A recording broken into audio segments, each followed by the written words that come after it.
If you can hear me, clap once, clap twice, and that's awesome. So we are ready to take the little quiz today. Today we're having a little quizzy poo today. You probably should have stayed away, but we're having a quizzy boo today.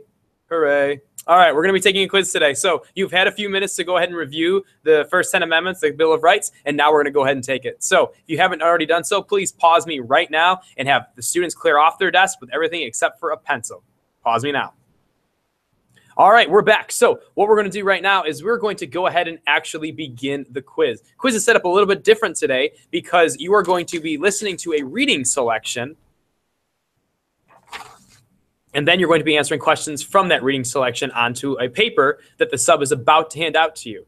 The papers for the quiz are right there on the front table, and they're labeled in my room. So please pause me now and make sure every single student receives one. Pause me now. All right, at this point, you all have your quiz sheet. And on your quiz sheet, you're going to see that there is a table on it on the front. There's only a front. There's no back, thank goodness. You have different situations that come out of the story that I'm about to read that you are going to determine what amendment does that situation violate, and then you're going to explain why that amendment is violated in that situation. Let me repeat one more time. You're going to, after reading the story or hearing the story read to you, you are going to look at each situation. There are 5 for each person, 5. And you are going to identify which amendment is being violated because of that instance and explain why that amendment is the one being violated. Okay? So now I'm going to go ahead and read a story to you for you to listen. Substitute, Mrs. Oaks, whoever's there, please make sure that the sound is up high enough so all the students can hear it. And then we'll proceed with the quiz. So here is a little story I'd like to call the most unconstitutional situation ever. Jerry was peacefully protesting against the immigration ban and was arrested. That doesn't sound fair. After arresting him for peacefully protesting, the police found out that he had legally purchased firearms for hunting last year. Seemed kind of unrelated, but they found that out. Upon learning this information, the police went to Jerry's home, knocked down his door. I don't know if they could do that. And ransacked his house looking for the legally purchased firearms, all without going to a judge and getting anything for permission first. Doesn't sound very constitutional to me. The police thought that Jerry's house was pretty awesome, and they told their buddies in the National Guard to feel free to stay in his house because Jerry would be going to jail for a long, long time. Really? Just for peacefully protesting? He's going to jail for a long time? And they're letting soldiers stay in his house when he's not there? Jerry wasn't happy about the whole situation and asked for a lawyer. The police said they would be happy to get him one, but first, he had to admit that he was guilty of protesting against the immigration ban. Admit that he was guilty.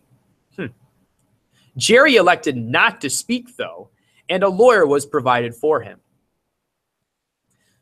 The trial for a seemingly simple crime, just protesting, the trial took years. Poor Jerry was never told exactly what he was accused of and was never allowed to see his accuser or bring a witness to testify on his behalf. That doesn't sound right. Additionally, there wasn't even a jury for the case. Are you kidding me? It all took place in the interview room of a police station. Eventually, the case was settled after several years. Hint, hint. And Jerry was ordered to pay a fine of $100,000 and serve 40 years in prison. Seems a little excessive. When Jerry asked for an explanation as to his ridiculous sentence, the judge stated that the national government now allowed the states to determine punishment for even the tiniest bit of protesting against national law. Jerry tried to explain that he had rights that were outside of the Constitution that were protected, but the judge simply smiled at him as he closed Jerry's prison cell door. Wow, the most unconstitutional situation ever. I'd agree. So now what you're going to do is you're going to be given some time to answer the 5 questions on your sheet. Everyone's going to have a different set. You are going to identify which amendment for every situation that came out of Jerry's story is being violated, and then explain why it's that amendment. If you have questions or would like to see a copy of the reading to use, cannot write on, but to use when you're answering your questions, you may, but you really shouldn't need it. Those are up on the front table. Please ask the substitute or Mrs. Oakes for a copy. Go ahead and pause me now and work on your quizzes. When everyone has finished, come back to me here. Pause me now. Okay, we're back. You've just finished the quiz, which is awesome. Thank goodness that's over with. I agree. Now we're going to get into, with whatever time we have left, beginning to look at the immigration ban and what it does, and then that'll lead us into our debate next week. So what I'd like the substitute to do is to please pass back the individual executive order vocabulary and amendment sheets that all of you as groups put your names on and put your class period on yesterday. These were in a pile on the front of my desk. So please go ahead, pick those up and pass them out and come back to me when you're ready. All right, so we're back. Now that you have all been handed back the vocabulary for the executive order and the amendments, I'm going to go ahead and share my screen. So give me 1 second to do that. So what we're going to be doing is going to sharing the screen, and I'll see you in a second. So you are on the vocabulary list. Looks like this. I'm going to get rid of that for a second. And on the back, it says the Constitution group discussion of First and Fifth Amendments. You just took the quiz on the 10 amendments, and now I want you to just refresh your memories with your group. You're going to take some time as your individual groups to go ahead and discuss the section that's taken out of the First Amendment right here and write down your group's interpretation.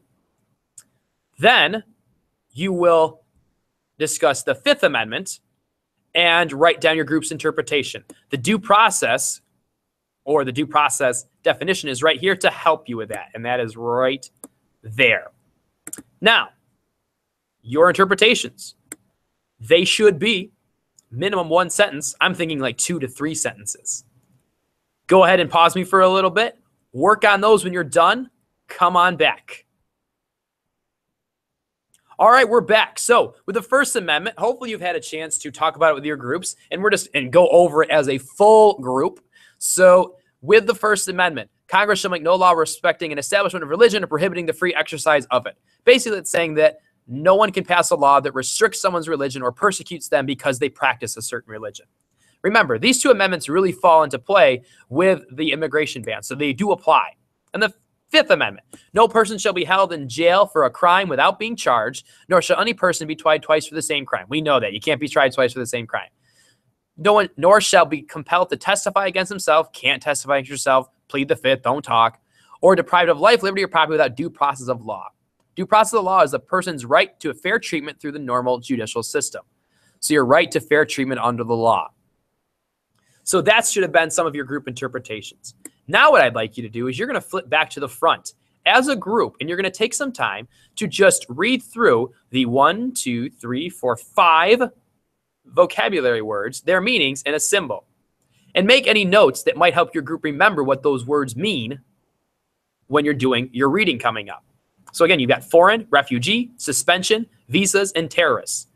As your groups take about 3 minutes, substitute, Mrs. Oakes, please make sure you're keeping track of how long they've been working, discussing each one of those. They should have at least 1 note for each word.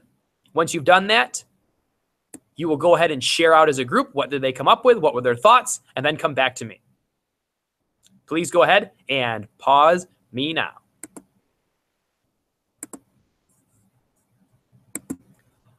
All right, so we're back, and you just went ahead and did your interpretations of the First and the Fifth Amendments. You went through the vocabulary that is going to be popping up for the immigration ban. Now, with whatever time's remaining, we're going to get ourselves set up for reading this ban. There is a copy of the immigration ban on the front table. It is labeled. That should be passed out to students at this point. Go ahead, pause me, and pass it out. All right, now that you've passed it out, what you're going to pass out, I'm going to just discuss with the group, is the idea of text coding. So go ahead and pause me. There are small little strips of paper that each student should get one of. It's text coding. It's really important. Get it to them. Come back to me. All right, we're back. So I'm going to go ahead and move back to the screen share so that you can go ahead and see what I'm talking about as it is in front of you.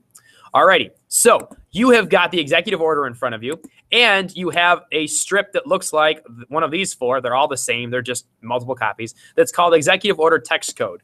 While you're reading through the executive order with your group, and yes, it will be with your group, so make sure you're collaborating together, you are going to be text coding it. Basically, what you're doing is you are looking to make notes and interact with the text so it's not just a quick read, you don't remember anything by Monday, and we have to redo it all over again. It'll help you remember what's going on in the text, sort out what information is true, what information is not true, what you agree with, what you don't agree with, and it just helps you think about the topic and the information. So we're going to go through our text code really, really quickly. So if you look at the executive order text code, as you read, and there will be things provided, there are sticky notes on the front table, there are highlighters, tons of them. If you have your own, great. You will be reading with a highlighter, pen or pencil. If you would choose to use sticky notes, that's great. You don't have to. The highlighter has to be, is a must, and the pen or pencil has to be a must. Making notes for that. Sticky notes are totally your preference if you want to use them. If you borrow some of mine, please return them and don't wreck them. So, executive order text code.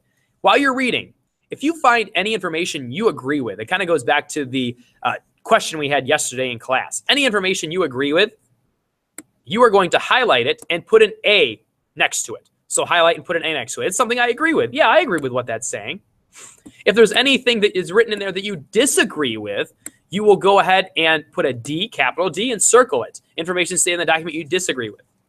C, if you can connect something that's written in the text with something else, something you can remember from another class, a life experience, something you've heard about in current events or in the news or anytime, make that connection. A C, and write down what the connection is. Because if you just write a C, you're not going to probably remember what it is. So make sure you're writing the connection down.